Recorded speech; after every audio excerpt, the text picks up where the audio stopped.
si Jesus Christ at ako ang nag-isa na. Si Jesus Christ dito na nakatira sa akin. Kung ako'y kanyang ginawang anak, wala na siya sa labas ko. Nandito na siya sa akin. Nasa loob ko na siya, ako na yung residensya niya.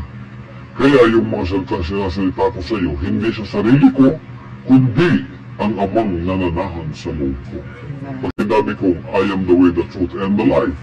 Pag sinabi kong, I am the way, the truth, and the life.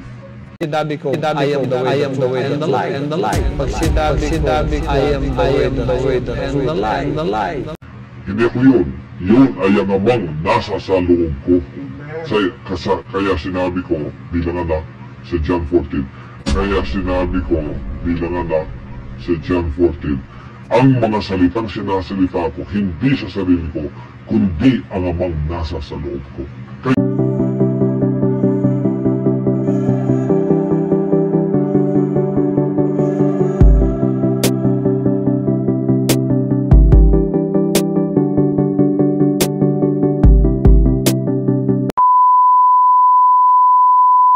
Kaso ni Kibuloy. So, kung sa mga preaching ni Kibuloy dati, mga pagtuturo niya, siya po ay appointed son, ang Diyos ay nasa kanya, no? So marami talagang claim na siya ang Diyos. Pero ngayon, ang Diyos ng Davao na si Apollo Kibuloy ay nagtatago na. So ngayon, huwag kalimutan po mag-follow po sa ating Facebook page at paki-subscribe po ang ating YouTube channel. No, nagtatago na po si Apollo Kibuloy. Dahil yung mga kaso niya ay natatakot siyang harapin. Alam niyo ba mga kapatid, mga kaibigan, once na wala kang kasalanan, dapat hindi ka matakot na harapin yun. Pero kaya nga hindi humarap si Kibuloy sa Senado kahit ilang paulit-ulit, no? Hindi niya kayang harapin yun kasi alam niya mismo na madidiin siya. Katulad ni Senior Aguila, di ba? Nung siya ay napunta sa Senado, yon, na-contempt yung mga kasama niya at siya mismo. Ngayon wala na.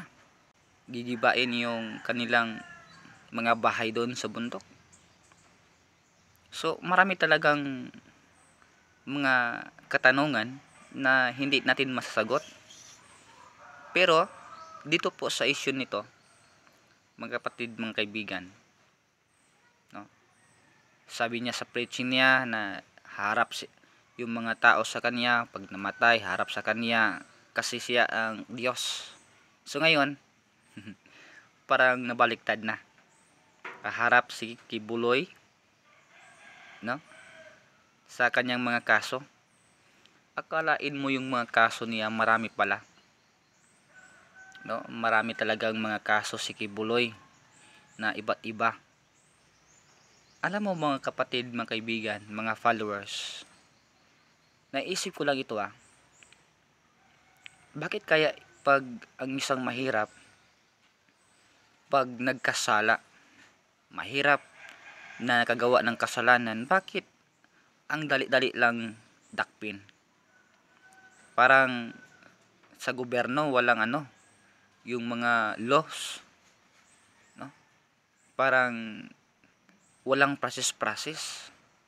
Kaya nga sabi ni Rafi Tulfo, pag yung mahirap na nakagawa ng kasalanan or kahit walang kasalanan, no, ang dali-dali talagang dakpin, ang dali na gawan ng isyu, no? Hindi naman lahat ng tao sa Senado ay pabor kay Kibuloy. No, marami ding against kay Kibuloy. Una-una na yung rape, no, child abuse, at marami pang iba. Kaya nga galit na yung mga puti, mga kano sa Amerika dahil sa kanyang mga pinagagawa. Hindi na yan makapunta sa Amerika kasi may kaso doon.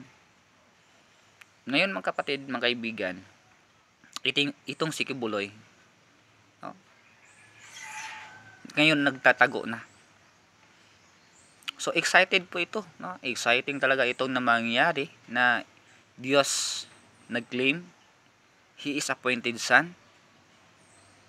Tapos huhulihin, makukulong. Kaso may bill naman. At meron ding mga kaso niya na wala ng bill. Ito yung trending ngayon mga kapatid, na Diyos na datakpin tapos hindi na makalabas. Marami itong pera. Kaya nga yung mga senado pabor sa kanya. May mga senado na hindi talaga sang-ayon kay Hontiveros. No? Gusto niyang gibain kasi walang kasalanan si Kibuloy. Nang dahil sa tulong ni Kibuloy dati, nang dahil sila nanalo. So ngayon nagtatago na, hindi natin alam kung kailan ito madakip, saan ito nagtatago. Kaya nga may warrant of arrest na. At sinabi ng isang pulis na spokesman na yung mga tao, na mga citizens na tutulong kay Kibuloy upang itago siya ay pwede sampahan ng kaso. Yan, no? So may warrant of arrest na yan. At yung mga citizen, no, tayo, pag nakikita natin si Kibuloy, huwag nating itago, no? Isumbong natin para yung mga kasalanan niya na kanyang ginawa ay dapat niyang pagbayaran.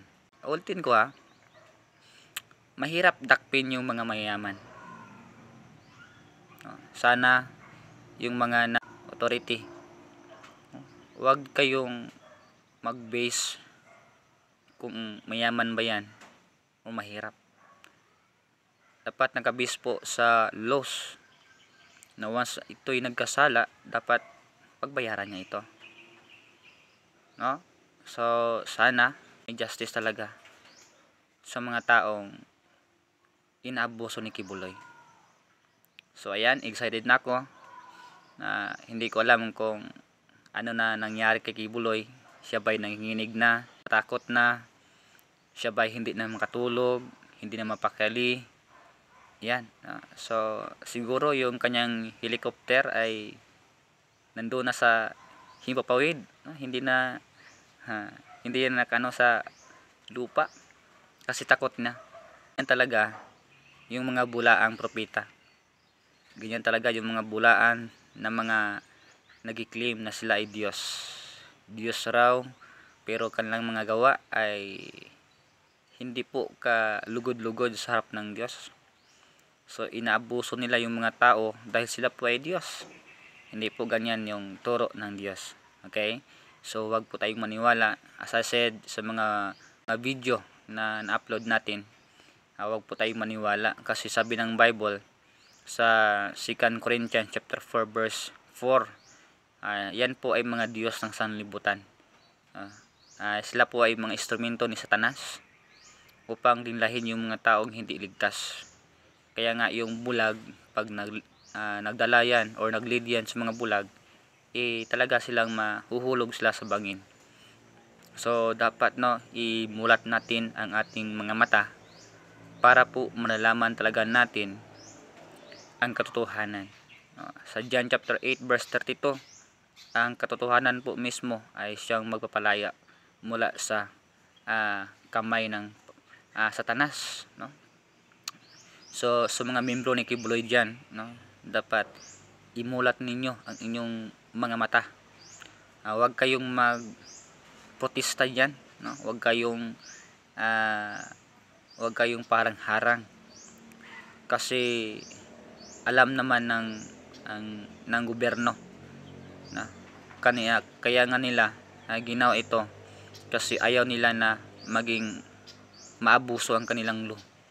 So hindi naman lahat ng mga tao na pabor kay Kibuloy, dati nga si Duterte, hindi yan mag-imik yung mga inaabuso ni Kibuloy kasi friends naman sila. Pero ngayon, kung Marcos na, tiyak may kalalagyan itong si Kibuloy. Maraming salamat and God bless po sa ating lahat.